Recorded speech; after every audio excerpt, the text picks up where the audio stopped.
Hi, this is Yoko, and welcome to my review of the film Sybil.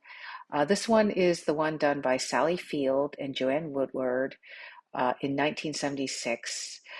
Sally Field plays Sybil, who is a troubled, aspiring art teacher who has basically which is dissociative identity disorder. This is based on a true life story of also an art teacher who had 16 alters, 16 different personalities. Um, I feel like so basically this film is about an artist who lives alone in New York City, and she kind of goes through these different alters. One of the alters is, I think it's Peggy, who is aware of the other alters, but Sybil herself just gets knocked out and then wakes up and then finds herself in a totally different situation. So she's kind of blacked out. Some of her other alters can like play piano where she can't play piano. This other alter plays like fluid piano, or another one speaks French. And there are some that, and most of them are children, most of them are girls, but she also has one that's like an old woman and a couple of boys that she plays. Um, in the film, there's a little bit of romance. There's a neighbor who spots her across the window. Has They have a view of through one another's windows, and he has a young son who notices that she has different alters, like who recognizes the different personalities.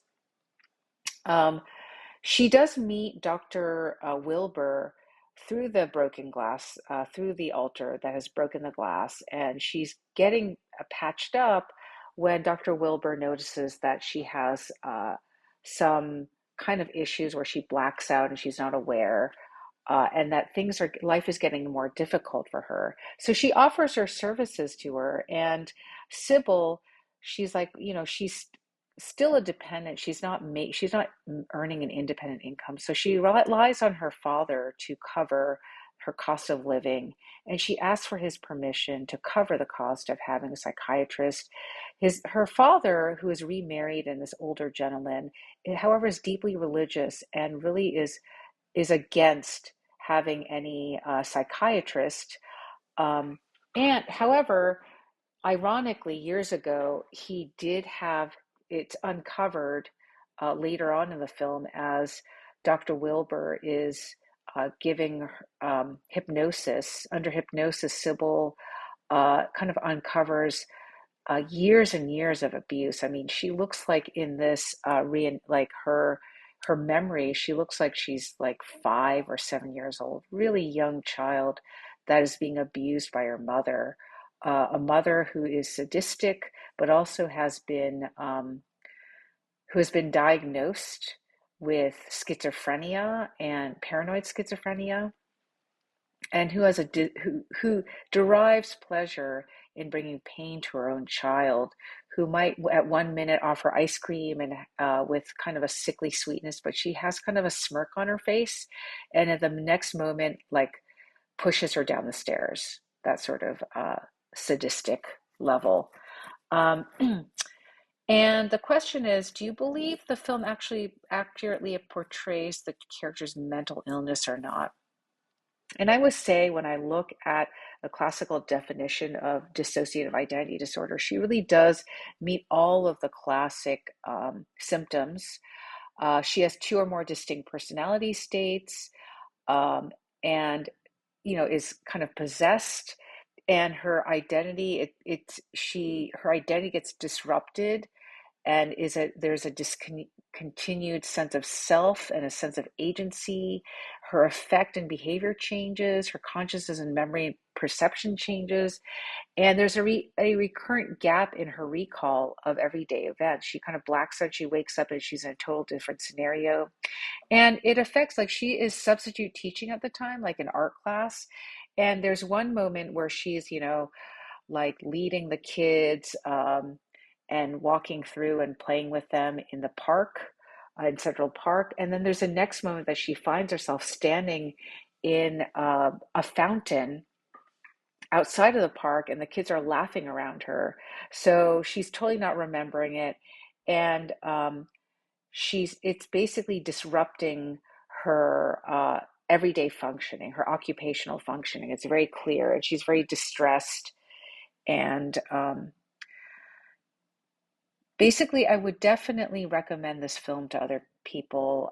Sally Field does an amazing job going through the different alters. It's very believable.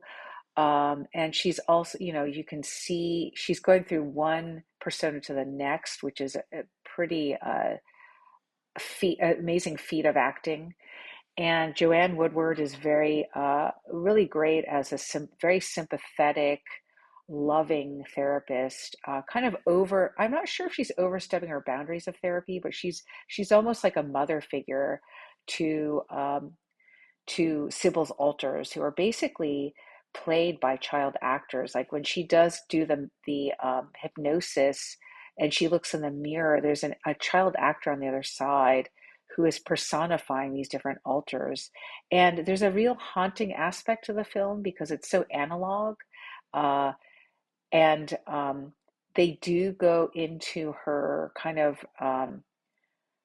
her memory and her recall. And there's a room that she grew up that's partly like the site of a lot of the torture that she goes through. And the kids are kind of sitting in the dark. Just you can just see the shadow of them in the dark. And the camera pans across, and there's so many people occupying that space. So it really just shows these 16 personalities that occupied her psyche to cope with this real violation that her mother had put her through. Um, yeah, there's just amazing acting all around. I highly recommend it. I highly recommend borrowing it from a library, like I did.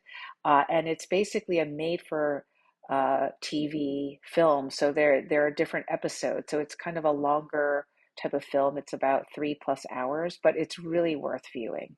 So thumbs up. I highly recommend it.